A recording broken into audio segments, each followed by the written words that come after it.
Welcome one and all to The Late Show. I'm your host, Stephen Colbert. Ladies and gentlemen, in my official capacity as a late-night host, tonight I declare that the state of our union is cranky. Here's what's going on. See, Trump said he had this big win on Friday when Mexico agreed to step up border security to keep Central American migrants from coming into the U.S. In exchange, the president agreed not to impose planned tariffs on Mexico. So, according to Donald Trump was the hero, saving the world's economy from the clutches of that maniac, Donald Trump. But then, on Saturday, the New York Times reported that Mexico agreed to take these border actions months before Trump announced the tariff deal. So, the threats of tariffs, the negotiations, the deal itself were all fake. It was like some sort of theater. In this case, The Lion King. Specifically,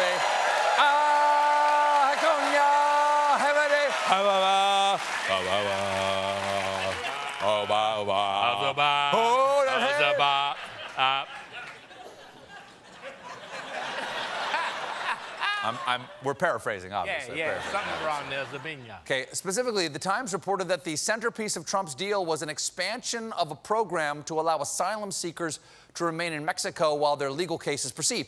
But that arrangement was reached in December. So Trump is just taking credit for deals that were already in place. I'm also proud to announce that the Berlin Wall is coming down.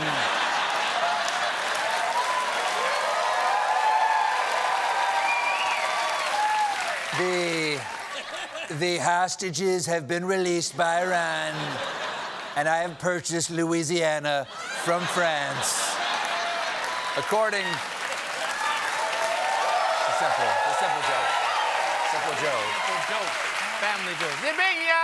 According to the Times, Mexico also agreed to deploy its National Guard to its southern border, but the Mexican government had already pledged to do that in March during secret talks in Miami with Kirstjen Nielsen. Evidently, those talks were so secret, even Donald Trump hadn't heard about them.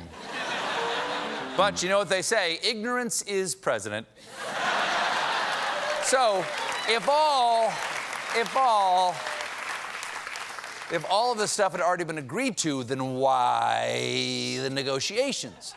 One CNN analyst thinks that the deal with Mexico was mostly about saving presidential face. And anyone on Trump's makeup team knows that's not an easy task. We've lost a lot of good men in those jowls.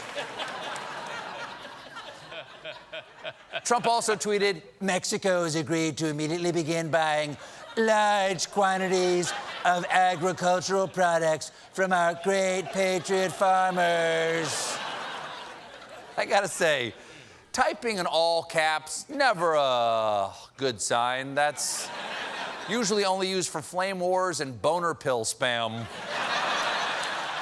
Trump might as well have tweeted, wow, wow, wow, Mexico promises our patriot farmers up to 5 inches of girthy agriculture in 30 days or less. Make the ladies go E-I-E-I-O.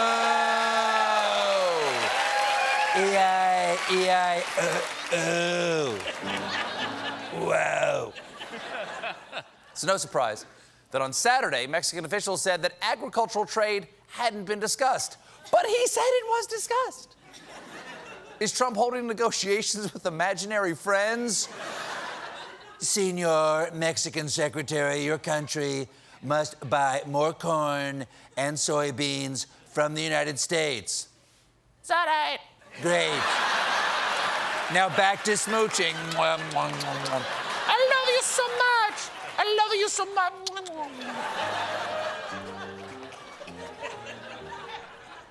After this report, Trump was not happy, wine-splaining, if President Obama made the deals that I have made, both at the border and for the economy, the corrupt media would be hailing them as incredible, and a national holiday would be immediately declared with me, despite our record-setting economy, and all that I have done, no credit. No, it's true. It's true. Trump gets no credit. That's why he had to borrow the money from the Russians.